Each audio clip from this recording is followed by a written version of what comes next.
Hello বন্ধুরা, তোমরা সবাই কেমন আছো? আজকে আবার একটা নতুন ভিডিও নিয়ে তোমাদের সামনে এলাম। কুদলি ভাজা।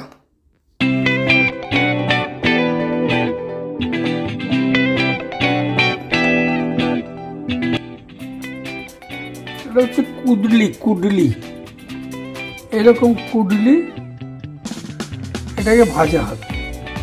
Simple recipe. এখানে ইন্ডিয়ান স্টোরে পাওয়া যায়, মেলবোর্ন অস্ট্রেলিয়াতে। এই কুদলিগুলো এখানে ভালো সিলিং সিস্টেম আছে, কেটে দিয়েছি।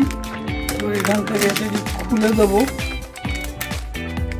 খুলে দিয়ে এবার এই বাটিটার মধ্যে ঢেলে দেবো।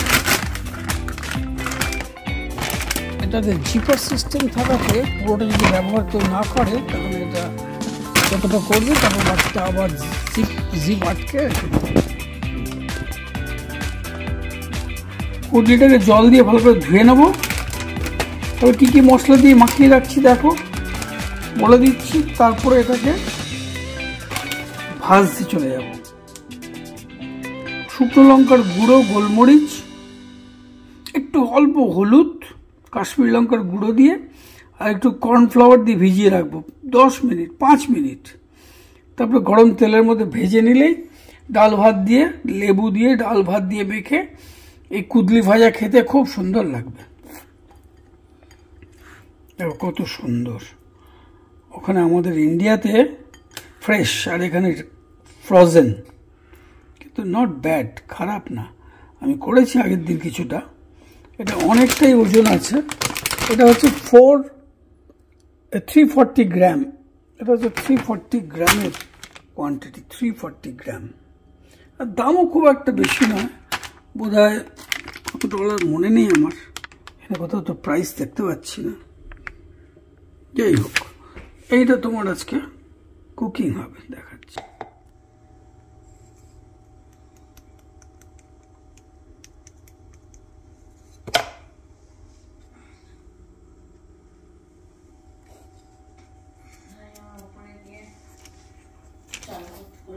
এক চামচ কর্নফ্লাওয়ার দেওয়া হলো, তারপরে দেওয়া হচ্ছে 1 চিমটে গোলমরিচ। যে যেমন ঝাল খাবে, যে একটু বেশি খাবে একটু বেশি দেবে। এই লঙ্কাটাকে ধুয়ে কালারটার জন্য একটু শুকনো লঙ্কার, কাশ্মীরি লঙ্কার গুঁড়ো দেওয়া হচ্ছে, 1/2 চামচ মতো দেওয়া হলো। এখানে ভালো করে 1 চামচ লবণ, কাঁচা লঙ্কা, এখানে লাল কাঁচা লঙ্কা পাওয়া যায়, আর 1/2 চামচ মতো হলুদের পাউডার।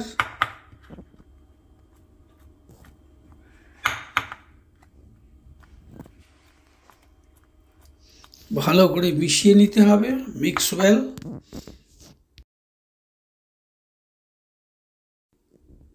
এখানে দেওয়া হয়েছে 2 চামচ মতো সর্ষের তেল। একটু গরম হলে তার মধ্যে দেওয়া হয়েছে 1/2 চামচ গোটা জিরে ফোড়ন, শুকনো লঙ্কা ফোড়ন, কাঁচা লঙ্কা।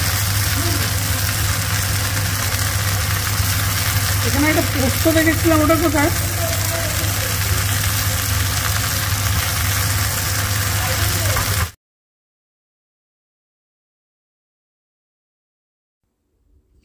প্রায় 5-6 মিনিট ভাজার পরে এখানে 1/2 চামচ ঘি দেওয়া হবে।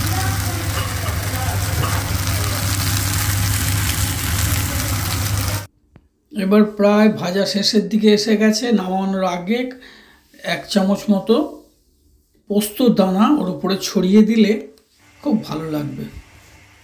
এই যে পোস্ত দানা ছড়িয়ে দেওয়া দিয়ে আরও 3-4 মিনিট নেড়ে এটাকে নামিয়ে নেওয়া হবে। এটা খেতে অপূর্ব। আমি আগের দিন একটু আলুও দিয়েছিলাম, আজকে আর আলু দিইনি। তো খুবই সুন্দর টেস্ট হয়েছিল, খুবই ফ্লেভারফুল, এবং গরম ডাল ভাতের সঙ্গে এই ভাজাটা খেতে অপূর্ব লাগে। Thanks for watching. আবার নতুন কোনো ভিডিওতে দেখা হবে। ততক্ষণের জন্য সবাই খুব আনন্দ থেকো, ভালো থেকো।